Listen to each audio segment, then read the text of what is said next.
Welcome to Step-by-Step Dyslexia Solutions. I'm Dr. Marianne Cintron. I am your dyslexia specialist. I've been an educator for 20 years and a classroom teacher for 10 years. I have a nonprofit, and I have this podcast or video shares to interview people who either have had dyslexia, are dyslexic, know dyslexic people. You're just working with dyslexic people. And I just want to bring confidence to teachers and parents that you are having an impact in kids' lives when you're helping them. The name of this interview is Dyslexia Solutions, and it's April 24th. The other day, the other week, I ran into a friend of mine who actually was a student when he was in second grade. And I'm going to introduce you to him because he had some learning challenges in second grade, and now he's a successful adult. And I actually ran into him at the gym. He's a physical trainer, personal trainer.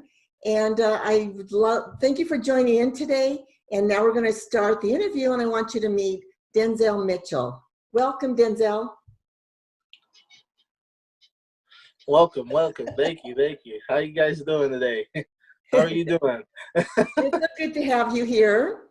Thank you for taking the time to be on this podcast or interview, because this will be on YouTube as well as a podcast. But I wanted you to share a little bit with the audience about your challenges in second grade when I was your teacher, your challenges with reading. My challenges in second grade as far as reading was I had ear problems. I have ear problems, so I had struggle with speech.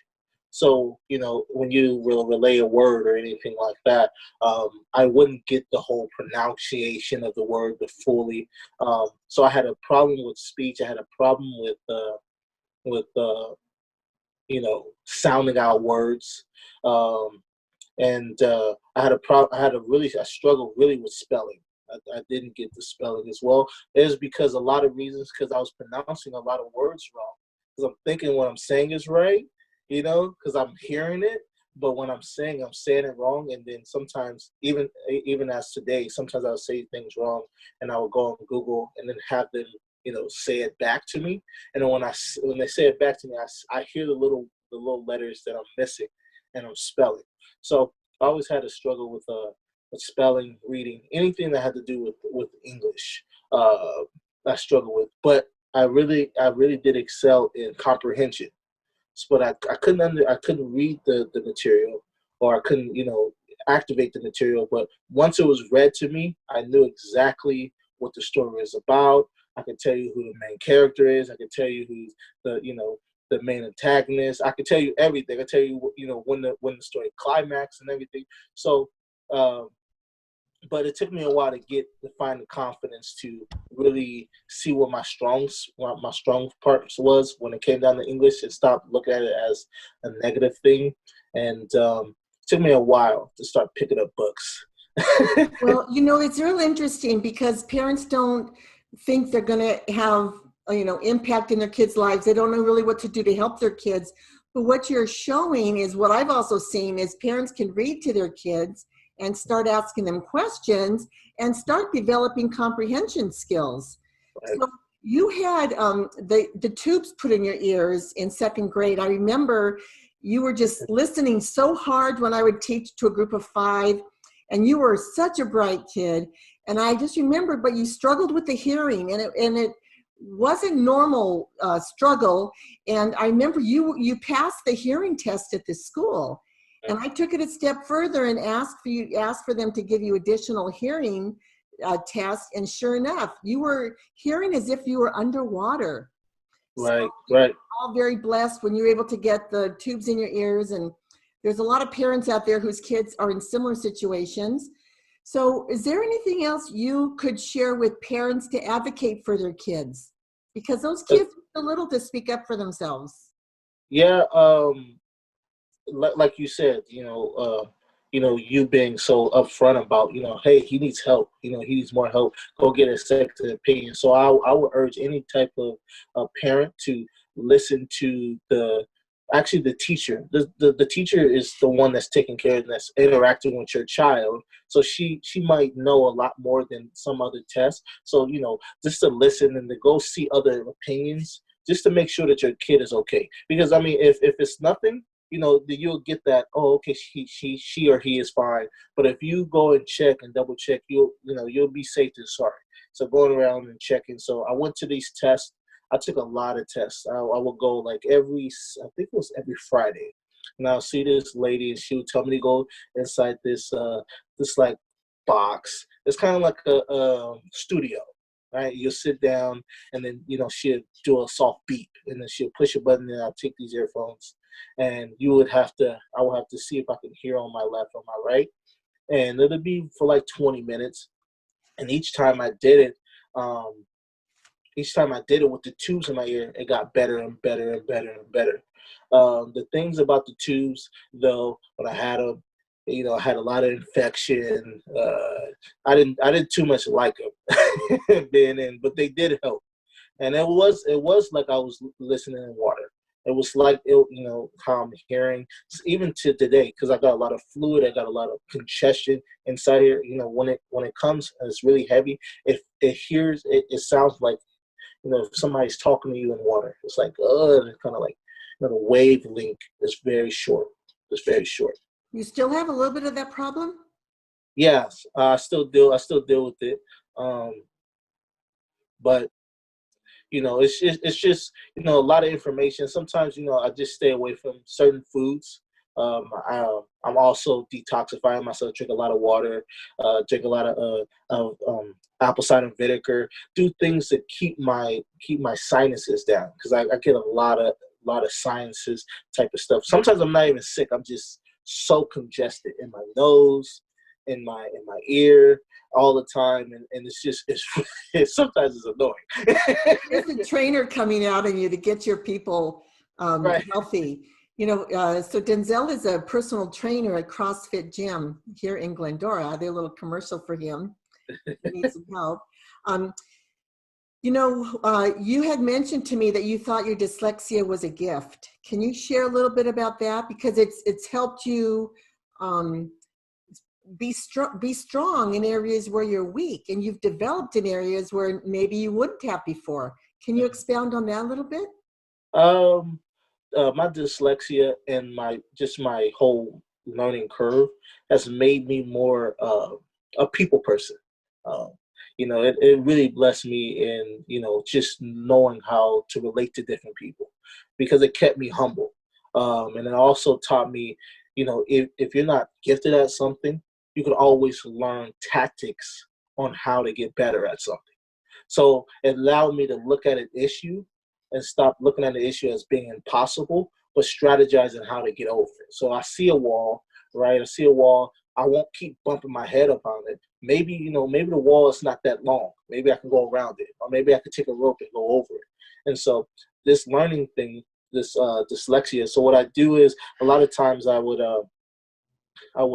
take a word, and if I didn't know what it meant, or if I don't know what it means even today, I'll write it down. I'll also go on Google, and I will look up the definition, and I will recite the word just like when Google recites it back to me.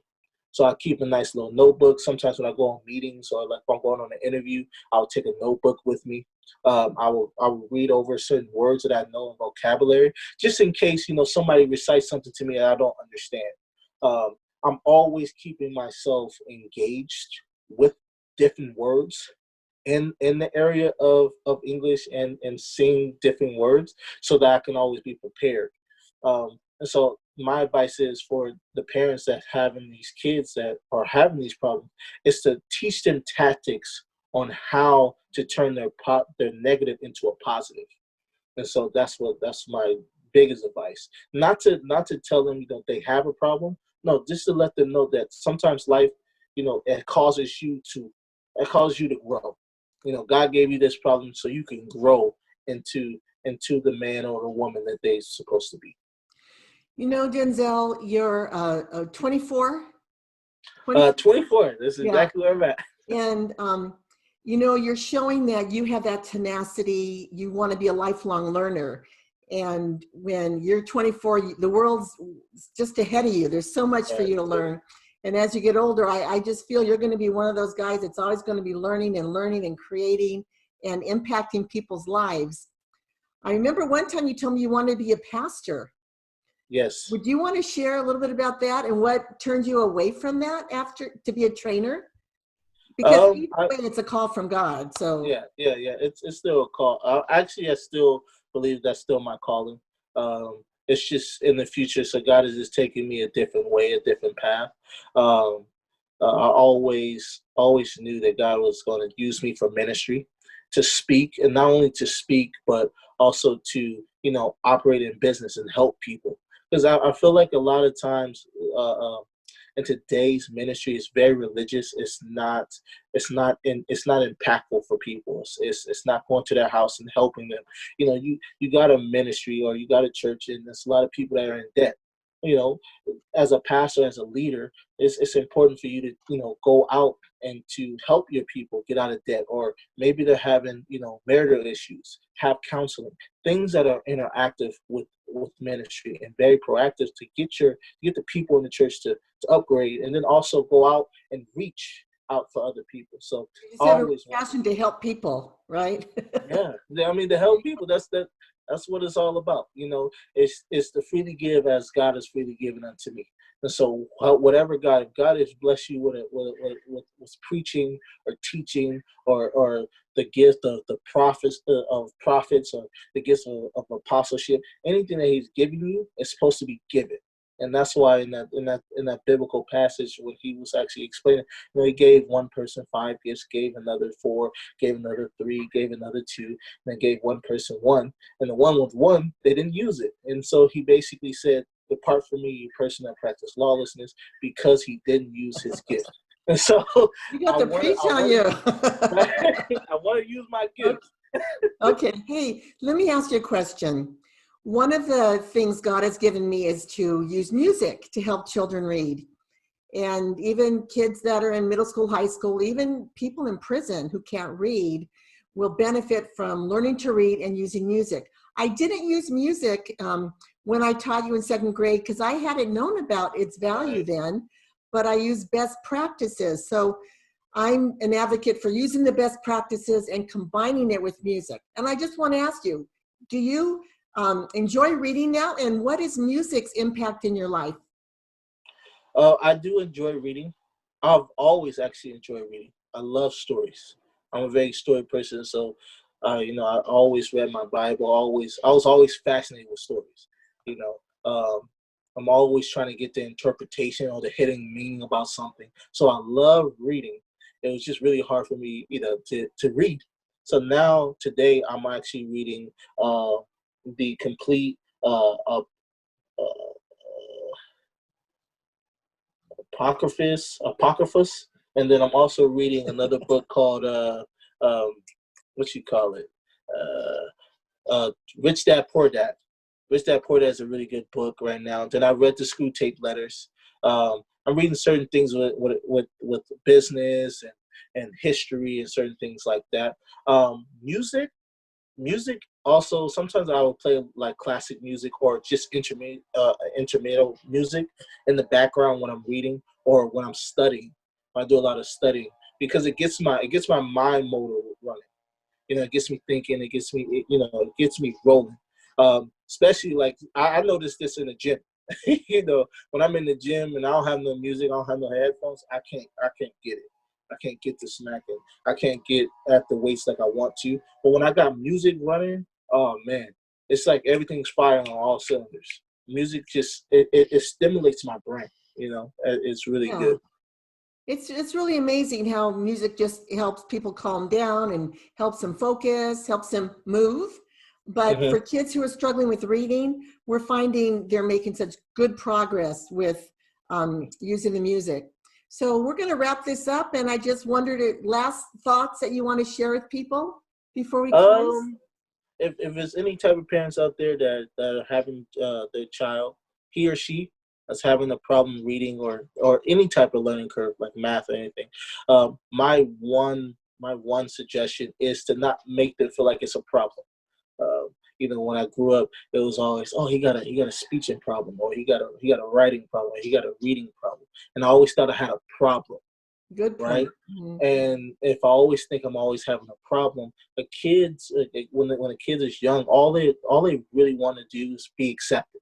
They don't never want to feel like they're uneasy. They don't want to feel like they can't fit with other kids or nothing like that. And so Mhm. you really want to revert that into tell them, don't say a problem. Just say, you know what, this is a challenge for you to overcome. Yes. Something to drive them to be like, oh, I can handle this. And then when they switch that mindset, it's all the mindset. Once they switch that mindset, they can overcome anything that they want to. And That's so, excellent. And mhm, yeah, I try to keep away from words like problem because we have challenges. And right, the thing with dyslexia, it's neurological in origin. So the brain can be retrained, and we call it a learning difference, not a disability. okay, Because people with disabilities feel their self-esteem is just low. And there's just ways, many of us have challenges in different areas. right. So Denzel, I want to thank you very much for your willingness to be on this platform today. And I want to thank our listeners for tuning in today. Ooh, how can people reach you? They can actually follow me on my Instagram, which is at Denzel Mitchell, so Denzel, Mitchell, and then you will see a little slogan, a hashtag. It's called Killer D. That's my nickname on Instagram. And so if you get on Instagram, you can easily contact me if you need any type of personal training. If you're local in this area, in the Glendora, San Dimas, Pomona area, so they can contact me and if they have any type of fitness goals. Sounds good. Did and what I said. My name is Dr. Marianne Cintron. You can reach us at www.dyslexia-solutions.com. I'm currently training teachers to work with dyslexic children, and I'm tutoring online. So please reach out to me. I'd love to hear from you. Thanks so much, and God bless you. Thanks, God Denzel. bless. Thank you. Bye-bye.